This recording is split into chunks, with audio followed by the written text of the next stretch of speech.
All right. Hey, everyone. Welcome to another episode of the Remarkable Coach podcast. Today, I am here with Mitchell Simon. Mitchell is the founder of the Simon Leadership Alliance, committed to transforming human beings through creating inspired teams. Mitchell, welcome to the podcast. Hey, Michael, it's a pleasure to meet you. I think you're the first person I know from Vancouver, Washington. Yeah. And you were just telling me your son was here doing a sweet little race.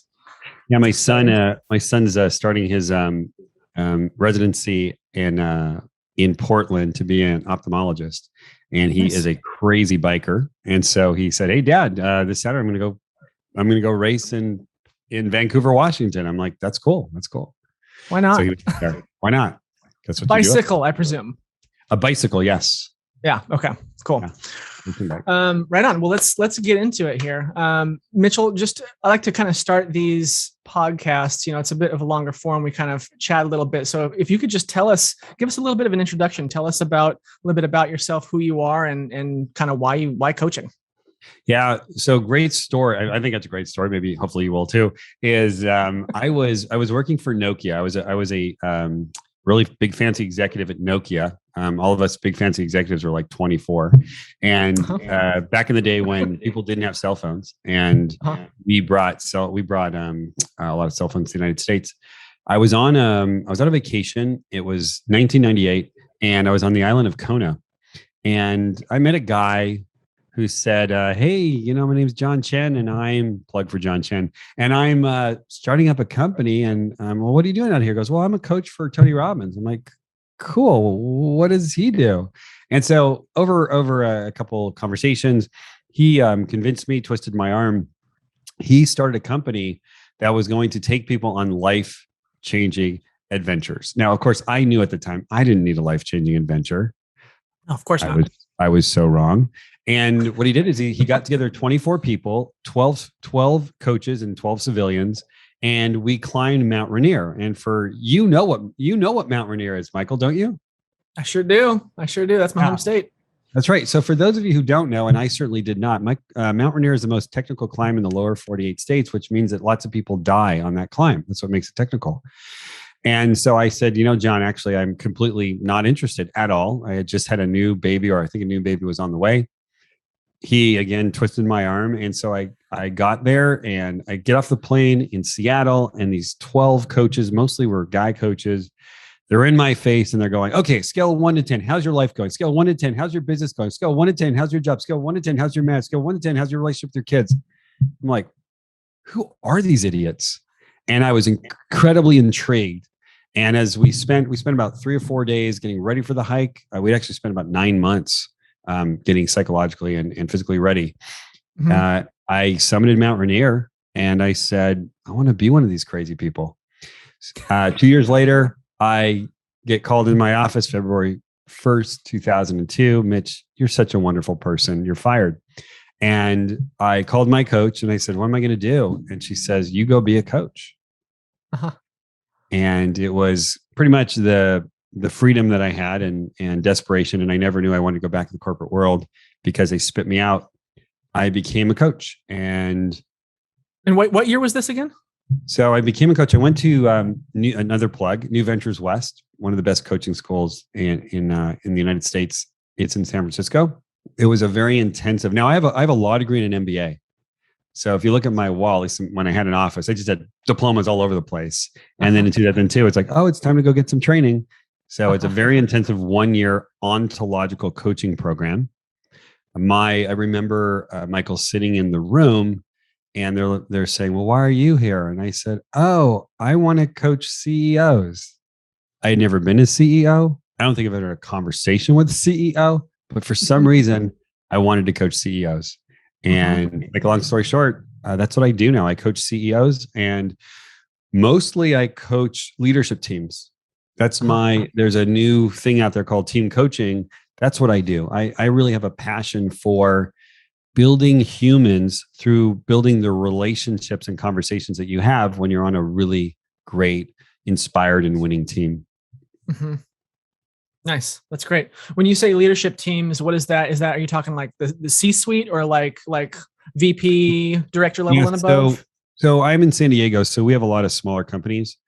I have the privilege of coaching the C-suite in San Diego, and if it's a larger company based usually outside of San Diego, I will be coaching the leadership team at a lower level.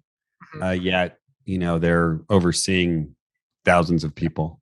Sure. Yeah. Sure. Okay. Right on. So you told us what kind of clients have you worked with in the past? Well, let me just share with you what I'm working with right now. So Sure. actually, I just finished working with Sony PlayStation. That was last year. Worked with 3 of their offices on the West Coast. Currently, I work with a wealth management company. I work with a travel nursing company that is just amazing, growing like bonkers, crazy. Currently working with a pharma company up in San Francisco. Working with a construction company in Los Angeles. Working with a physician in Dallas. Oh, wow. Okay. So a little bit of everything. diversity there. Yeah. Just it used to be a lot of tech. Now it seems to be a little bit more in healthcare because travel nursing and pharma. I've worked many years with QSC Audio, which is the largest speaker company, professional speaker company in the world. And then another gig I had, which was really amazing, was working with back to Washington, Michael, Pacific Northwest National Laboratories, which is in Eastern Washington in the Tri-Cities area. Yeah. What kind of stuff do they do? So they do. One of the things is figuring out what to do with nuclear waste. Okay. Cool. They'll do all types of technology, and they're the beginnings of the technology. So they're developing ideas that then get purchased by companies. They're a $1 billion laboratory, and they are part of the Department of Energy, the DOE. Nice. Why tech and health, and why the shift? Sounds like maybe there's a little bit of a shift from tech into health.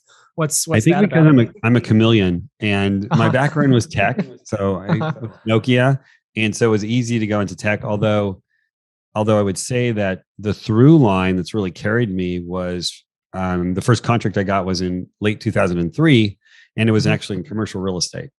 So for many, many years, I've done a lot of commercial real estate, and my top client is Cushman and Wakefield.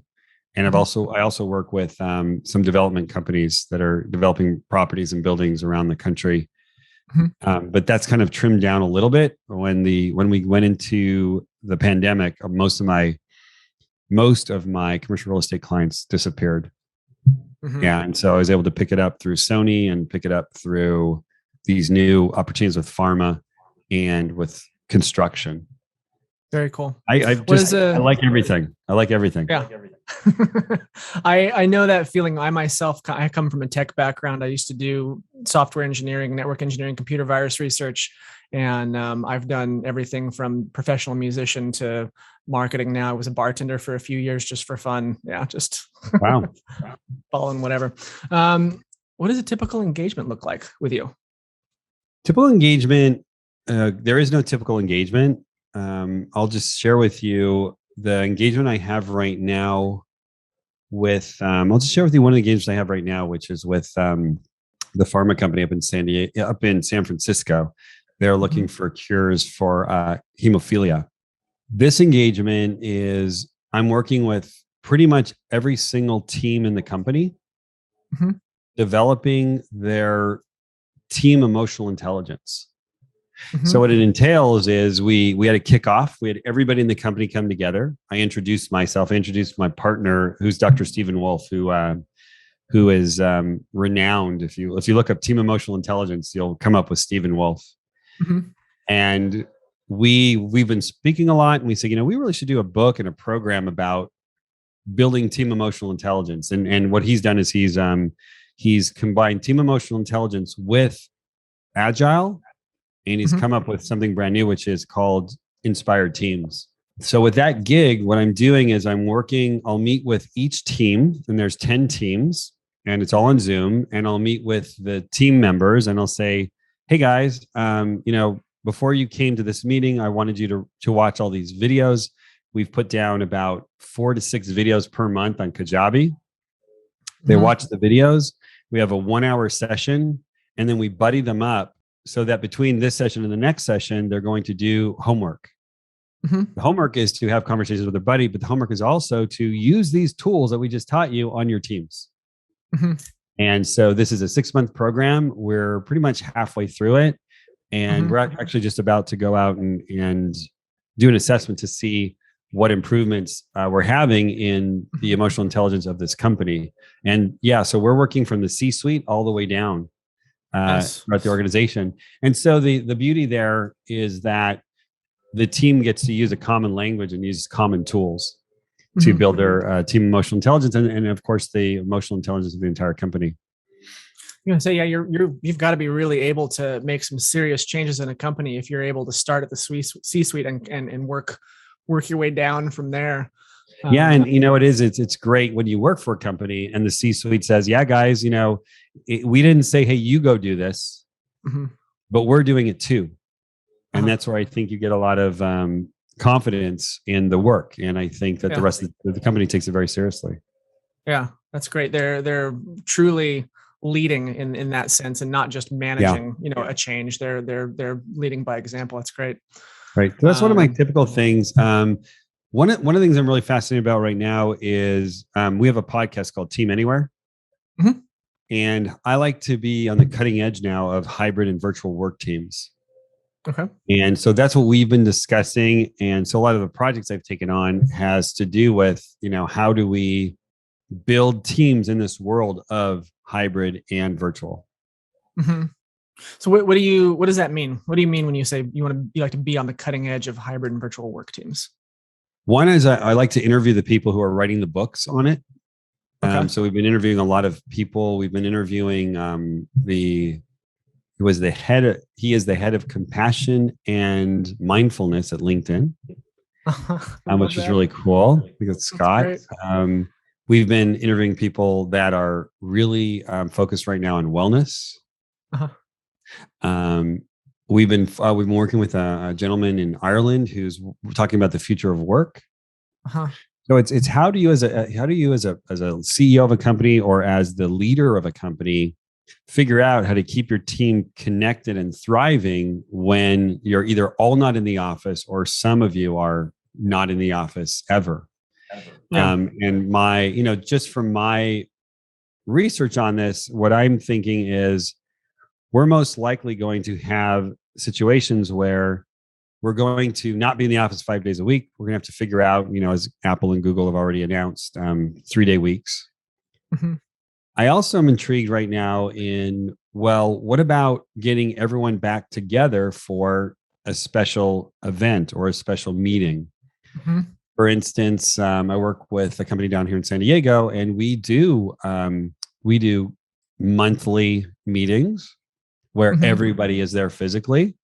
Okay. Yeah. They're not there physically, except I think 1 week a quarter. This team has decided we're going to be there physically, Yeah.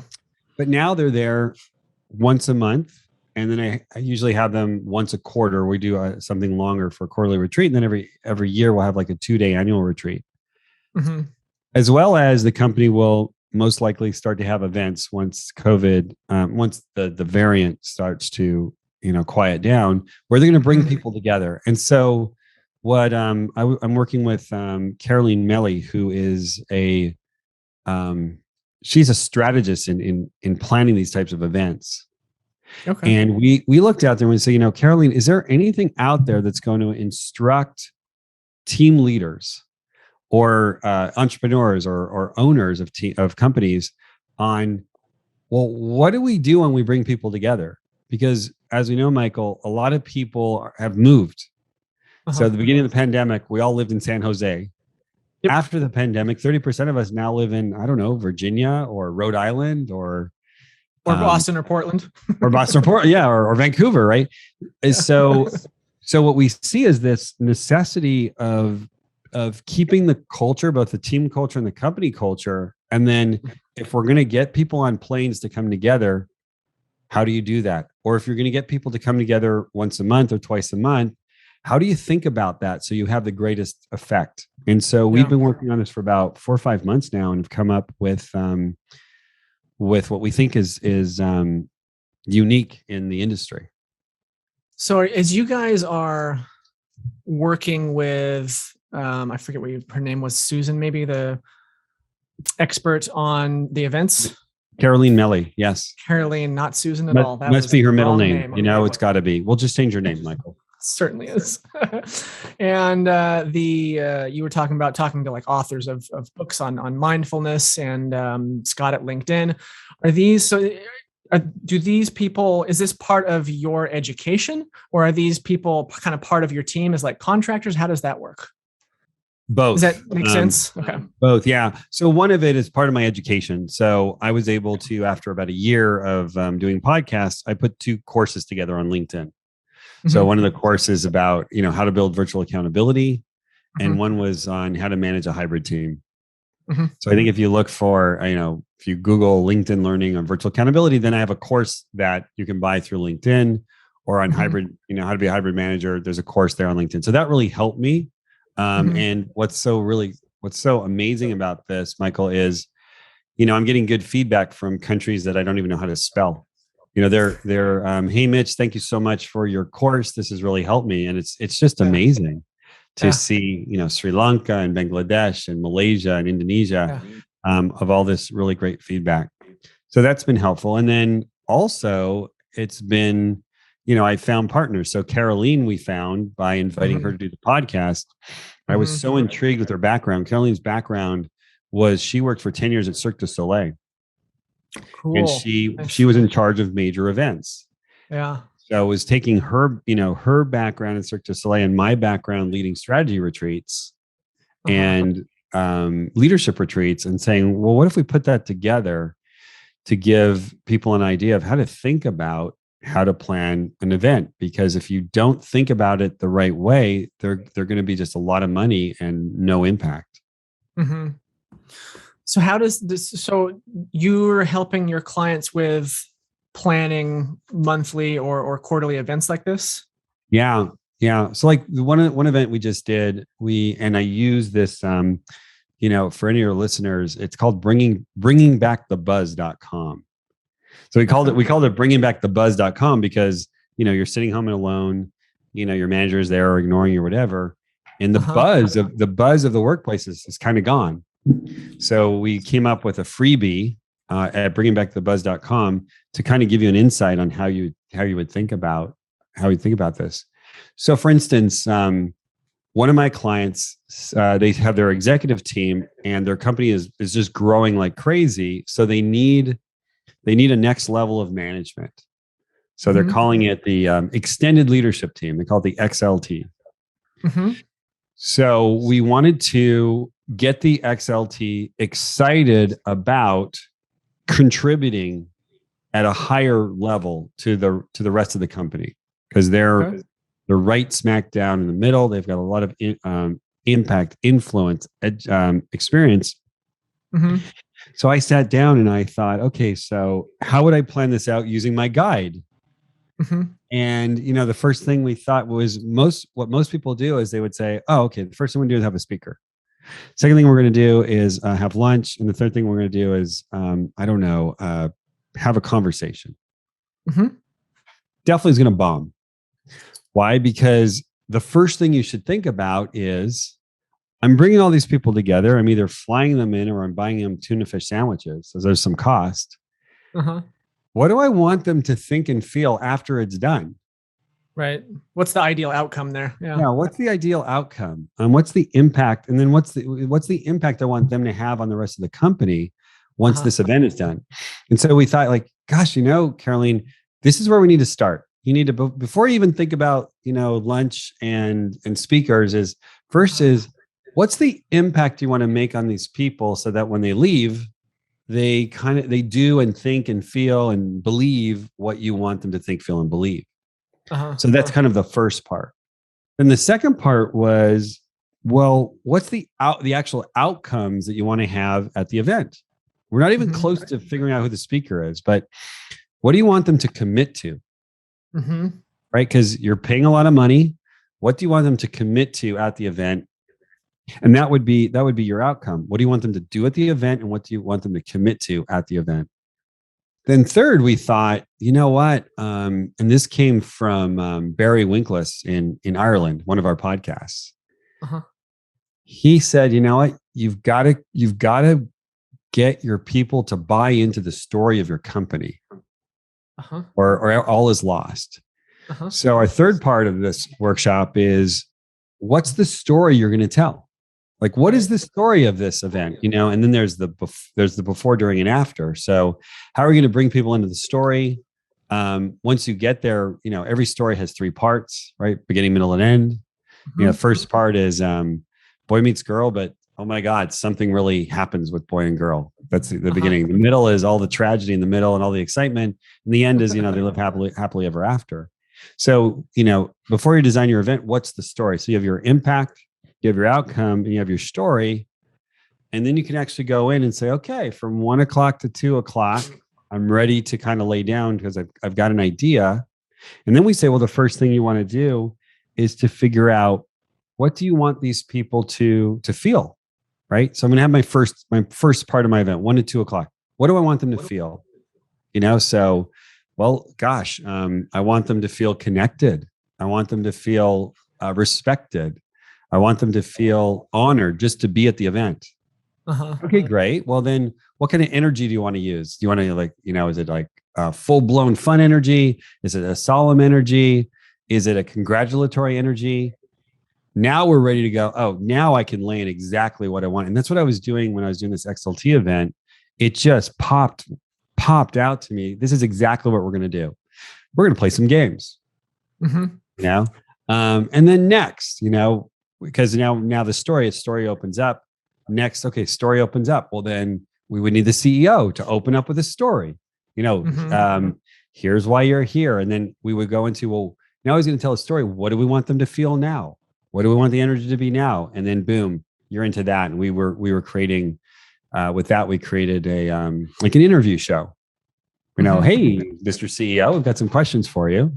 Can you answer these questions? We set it up in a way where we actually split the executive team up into different tables. So we had equality, because what we wanted to do when we talked about the energy, we wanted an energy of equality. And that told us a flat hierarchy kind of thing. Yeah. And so that told us, instead of putting them up on a panel, putting them down at the tables. Okay. So that's kind of what we've been up to. We're really excited about it. We're launching it, I think, like today. And we have a freebie, which is really like the 3 mistakes that people make. And then if you really like that stuff, then we're selling like a big, huge ebook on what to do. Nice. How does that relate to, or does it? Maybe it doesn't, which is also a perfectly acceptable answer. How does that relate to working with teams on like emotional intelligence and that sort of thing?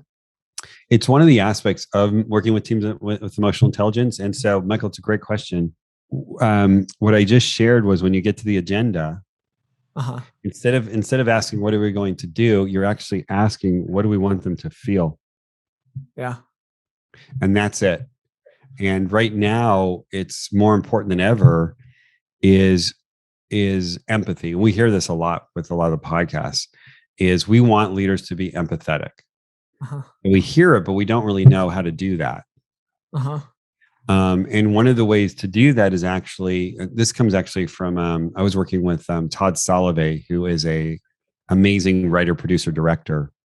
And when we had worked on our first gigs together with commercial real estate, he had taught me about, whenever you go into a scene, you as the director need to know what do you want the audience to feel? Or what do you want the character to feel? And so, the easiest way to do that, Michael, is to have a spreadsheet of feelings. And I've been doing all that a lot. I know it sounds so kitschy, but it sounds so left brain. I know, it's so left brain and right brain. So it's, and so here's a resource. It's really expensive. It's free. You go to, you basically Google emotion circle or feeling circle. And you come up with a bunch of emotions, and then in our ebook, we've also kind of had a whole page where you can look at, okay, so what are the emotions I want my people to have, and then on our next page is, what's the type of energy we want to have. That's about as emotionally intelligent as you can really get, and it's a good, it's really good for for managers right now who are, separated from their teams is, okay, I'm going to have a meeting in 5 minutes. Okay, I'm going to the wheel, people, and I want them to feel excited. I want them to feel connected. I want them to feel somber. I want them to feel joyful. Okay, good. Now I got that in my head. How would I make that happen on the call?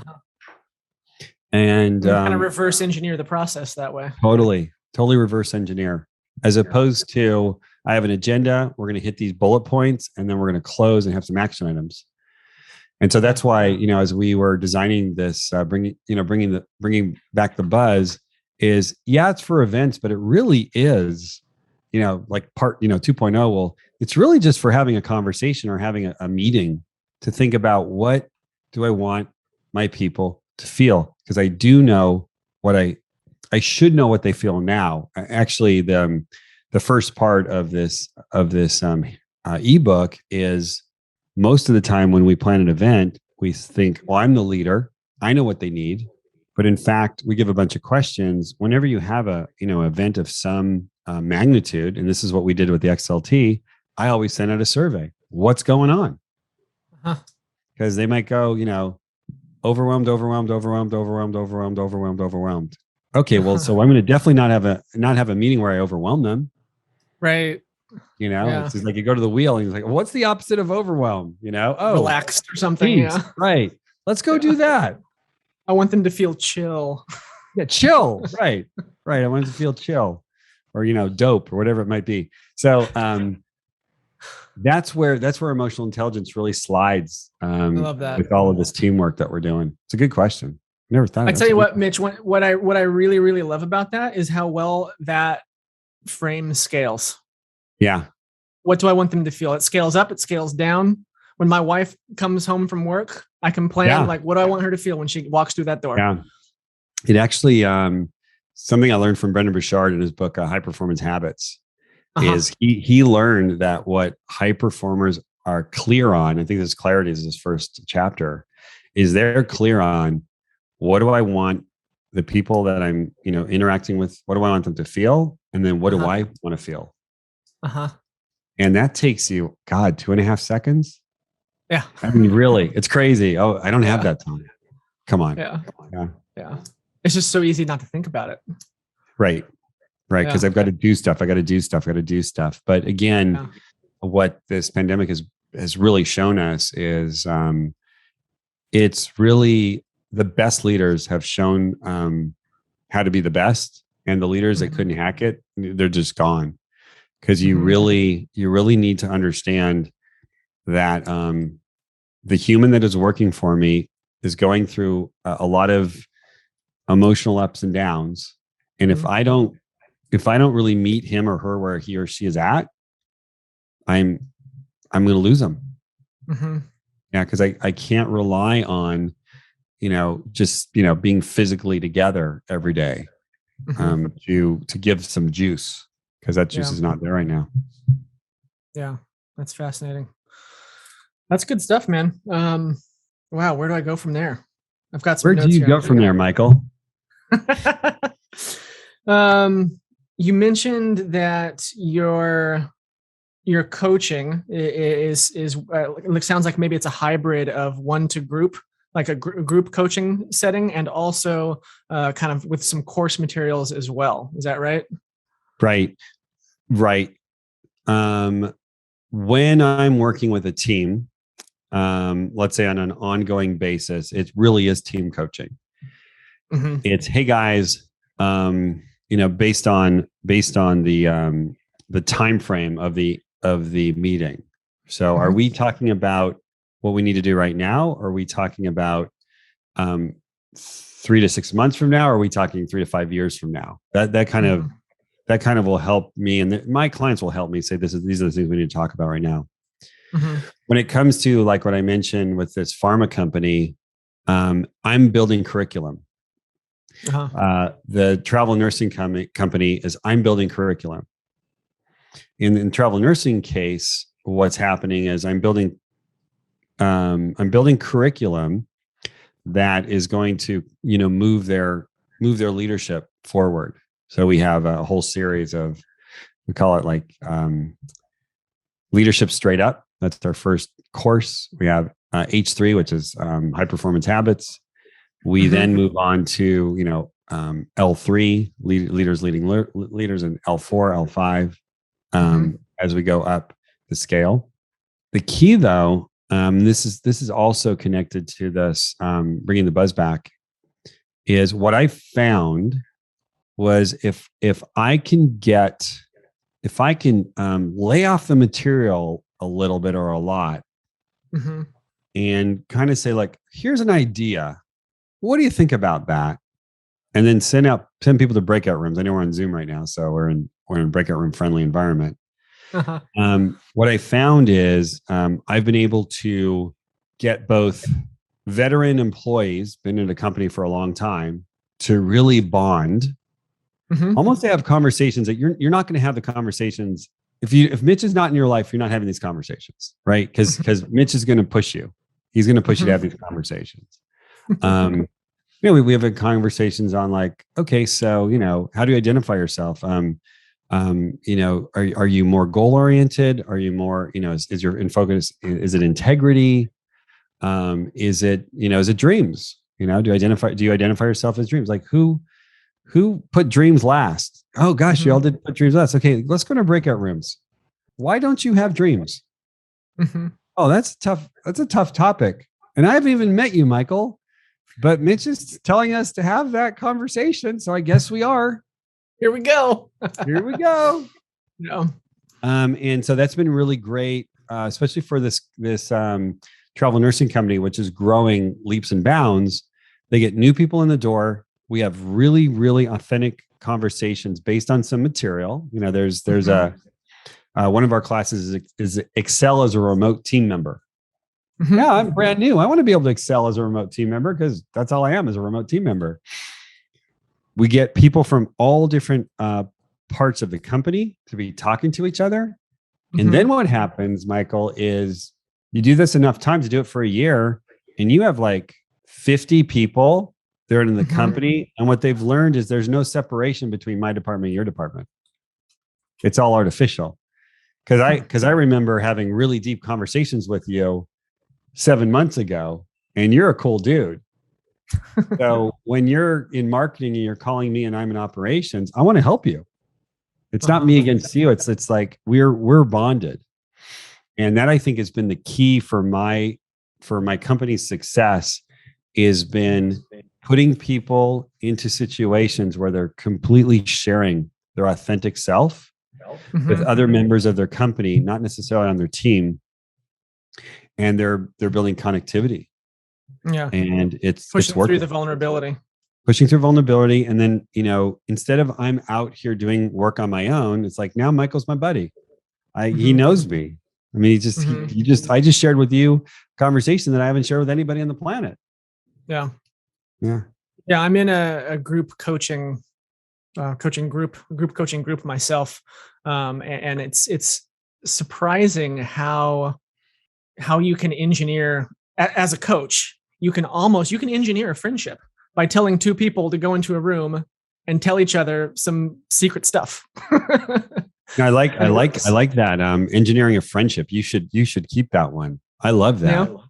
Yeah, that's a good one. You're welcome to use it if you like. I'm going to steal it. I made it up myself. No, yeah, engineering a friendship. You guys who are listening to the podcast, engineering a friendship, much more intelligent than the guest today. Michael, that's amazing. Yes. Yeah, that's interesting stuff. Do you guys use any I don't know, like any analyzers, like personality analyzers, like Enneagram or Myers-Briggs or stuff like that? We do. We use them all. We use DISC. We use 5 dysfunctions of a team. We use Enneagram. We use the MBTI. And then we'll also just kind of find stuff. What I find is I find that it's great to have conversations on that. So hey guys, we just did an indicator on performance or something like that. We scored really low in this one. What's that all about? You guys talk amongst yourselves, or Or God, this group scored really high in this, and this group did not score high in this. What's up with that? And so I think what happens in this, if I were to ask it a different way, Michael, is, Mitch, what the heck do you do with these assessments to make them actually useful? And what we learned back in assessment school days was, if I give Joe an assessment, that's his deal. Joe should just see that and not show it to anybody.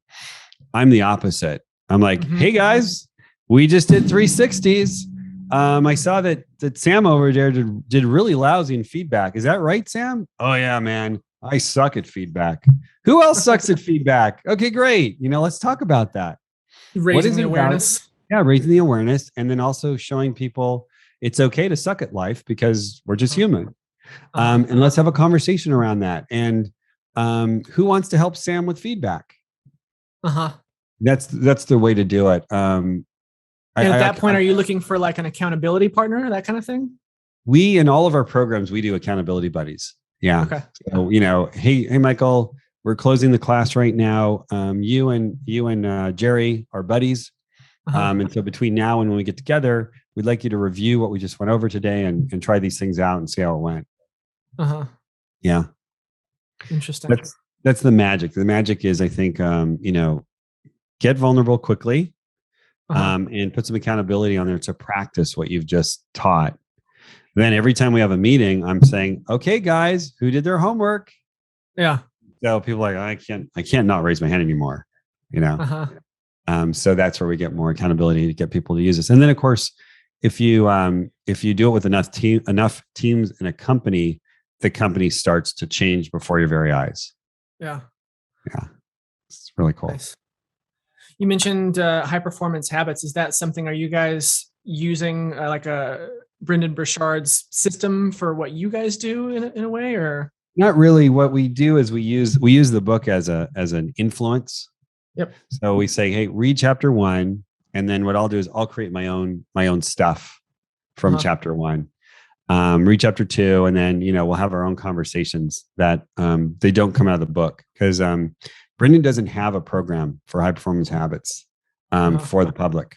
So we had to create something completely different than his stuff. Okay. So we have I have a background in improv. I perform improv here in San Diego, so I take a lot of improv exercises.